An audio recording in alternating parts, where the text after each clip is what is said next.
For the outgone year 2024, about 16,171 terrorists or fighters and their families are estimated to have dropped their weapons and surrendered to troops of the Nigerian military, even as the country's security forces continue to wage war against intensifying insurgency and terrorism.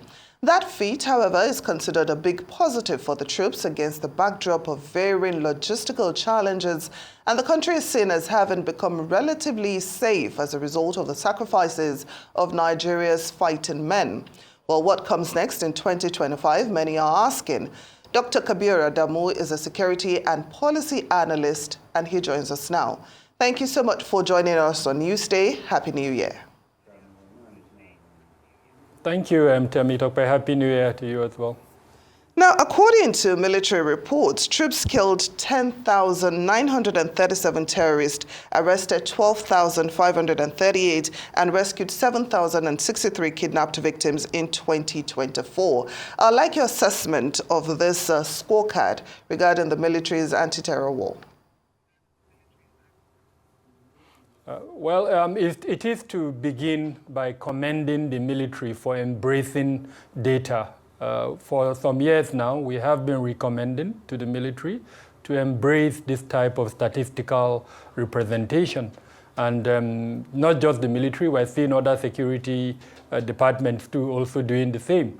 Now, having said that, the question arises, when such a number is released and then the designation terrorist is associated with the number, how are we able to verify that the number of persons killed are actually terrorists? Or are they other individuals, maybe suspects, even that were killed? So I think that is, for me, the most important question.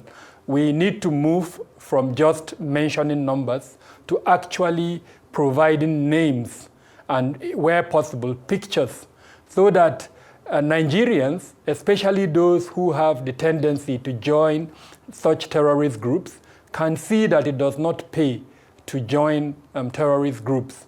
Now, the law that we have on terrorism in the country, which is the Terrorism Prohibition and Prevention Act as amended 2022, provides for who has the authority to designate anyone in the country a terrorist.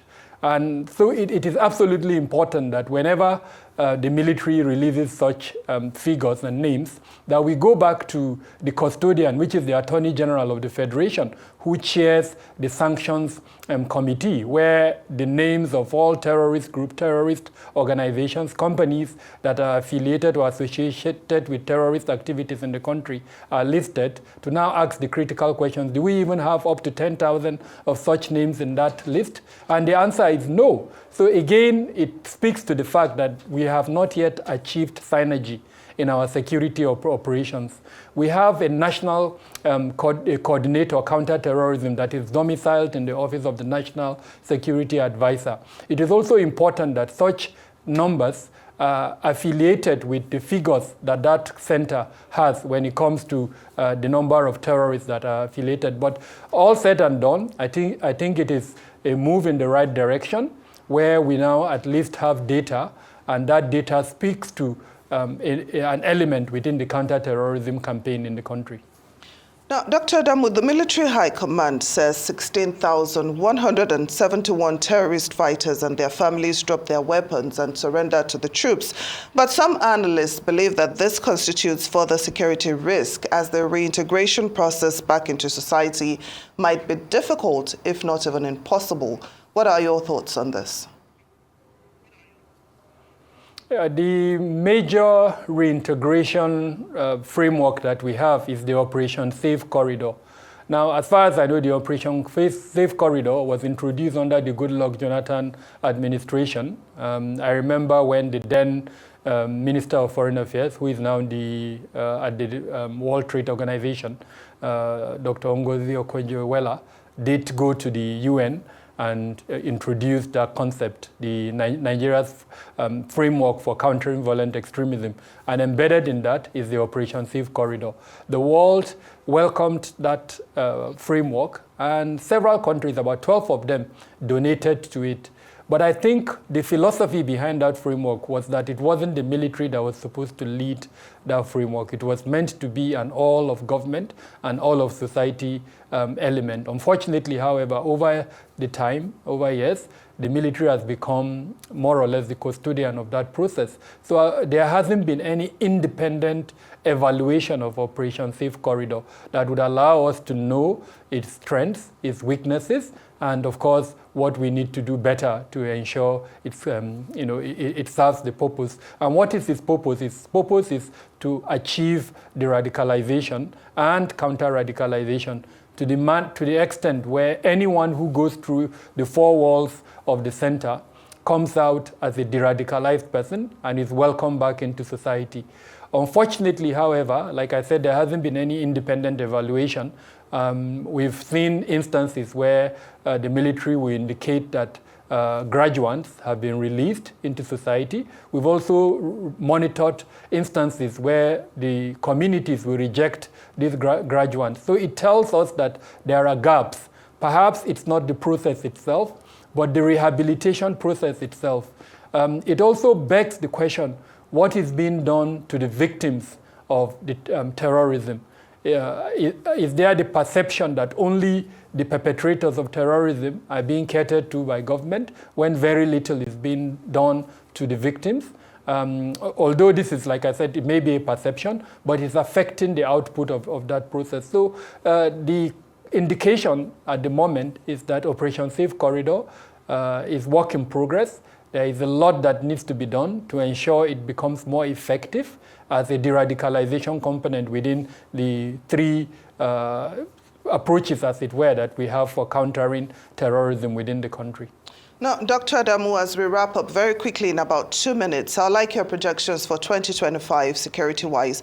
What areas would you like the military to focus on?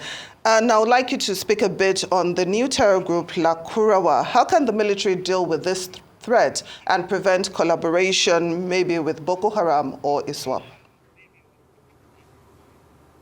So I will respond to your question, the two questions in one. We don't need to reinvent the wheel.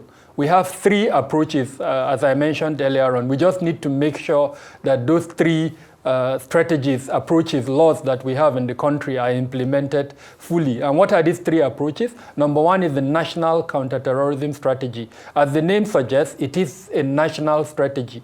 At the moment, the focus is of implementation is in the Northeast. So we need to expand it to other parts of the country. And the second approach is the policy framework on countering violent extremism. Again, that policy framework is meant to address the root causes of terrorism without using force. So socioeconomic conditions, poverty, illiteracy, climate change, all those things that drive terrorism. The PCVE document is meant to address them. Unfortunately, we haven't seen much implementation of that document. So in 2025, I'm hoping that the government will pay attention to that document and implement it fully. Then, of course, the third one is the law that I talked about, the Terrorism Prohibition and Prevention Act as amended 2022. I'm hoping that not just us, but even the security agencies, including the military, will go back, read that document, understand the provisions of that law. That law says no arm of government it has the power to designate anyone terrorist, not the military, not any security department. It is only the Attorney General of the Federation who will now submit perhaps a petition to a competent court of jurisdiction that will now designate that person or that individual as terroristic. So we need to ensure that we abide by that law, because that is the only way we will have rule of law in the country. Having said that, we should ensure that apart from the federal government, the state government also embrace these three documents. If we're able to achieve local government autonomy, I'm hoping to see the chairman of the local government also embrace these three documents, so that at the end of the day, we will have the much touted all of government and all of people approach to countering violent extremism. Dr. Kabir Adamu, security and policy analyst, thank you so much for joining us on Newsday.